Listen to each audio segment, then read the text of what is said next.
So again, we're going to start by finding the amplitude and the period. The amplitude is 1 and the period is 2 pi over b.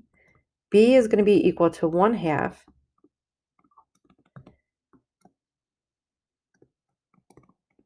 So the period is 2 pi over 1/2. We can multiply the top and the bottom by 2 to get rid of that denominator. So the period is 4 pi. Again, when I start my t-chart, I start with 0 here and my period down here. So that's the first one I find. Or technically the second. So the first one is up here, the second one's down there. The third one that I find is half of the period, which is half of 4 pi, which is going to be 2 pi. I find half of that, which is pi. So looking at that table, I have 1 and then 2 pi, and then I'm going to do 3 pi and 4 pi.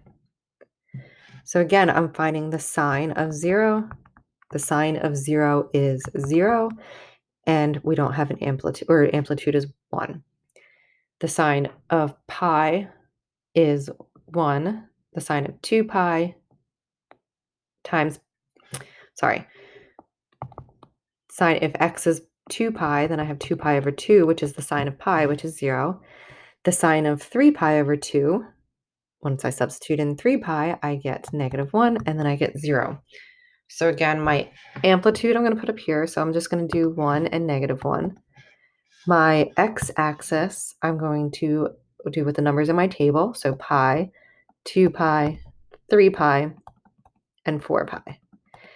Again, this is very easy graphing. We're in Algebra 2. We're doing it remotely, and you're going to get a little bit more challenging next year in pre-calc. This is just give you a strong foundation for graphing. So I don't go to 0, 0. That would be cosine. Don't go to 0, 1. Go to 0, 0, then up to 1, down to -1, up to 0 again. That is one full cycle, and then again, you can continue by going up and down and up and down. That is the continuation of the sine wave. So then again, next one, the cosine, 3 times cosine, the amplitude is 3. So I'm just going to use each one of these tick marks as 1. So 3 and -3. And my period is 2 pi over b. If b is 4,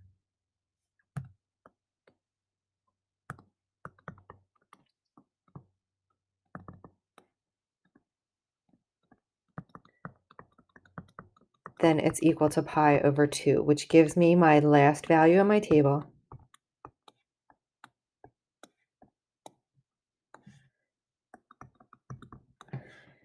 Half of that is pi over 4. That goes in the middle. Half of that is pi over 8. So I have 1/8, if you want to think of it this way, 2/8, 3/8, and 4/8 is 1/2. So then we have 1/8, which is pi over 8, 2/8, which is pi over 4, 3/8 is 3 pi over 8, and pi over 2. Now when I substitute these in, the cosine of 0 is going to be 0, or cosine of 4 times 0 is equal to 3 times 0, which is 0. 3 times the cosine of 4 times pi over 8 is the cosine of pi over 2, which is, sorry, I just lost my track. I realized my mistake. This is going to be 1. So the cosine of pi over 2 is going to be 0, and this is going to be 0 here. 3 times 0 is 0. 3 times the cosine of 4 times pi over 4 will be the cosine of pi, which is going to be 0. 3 times 0, -1. 3 times -1 is -1. And then 0, and then back up to 1. So again, on my x-axis, I'm going to use all of these.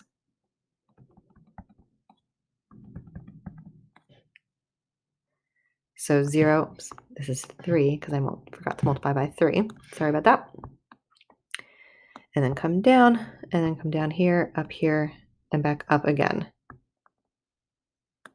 And then we keep going and going and going. And then lastly, for the last one, we have 1/2. So the amplitude is 1/2.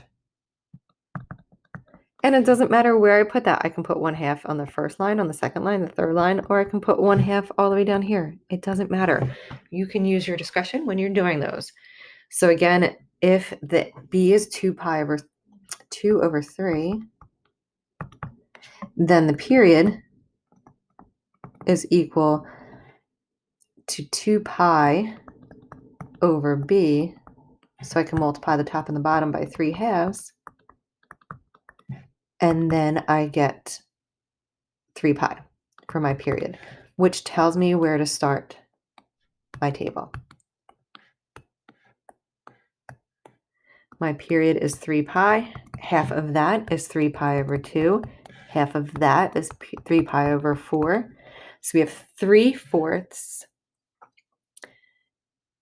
And if you think about it as fourths, this is 12/4, or however you want to think of it, but you get 9 pi over 4 when you come down here. So 3/4, 6/4, it should go in a pattern, 9/4, and 12/4. That's the way I make sure I'm following a pattern. So if I substitute in 0, I get 1/2 times the sine of 0, so 1/2 times 0 is 0.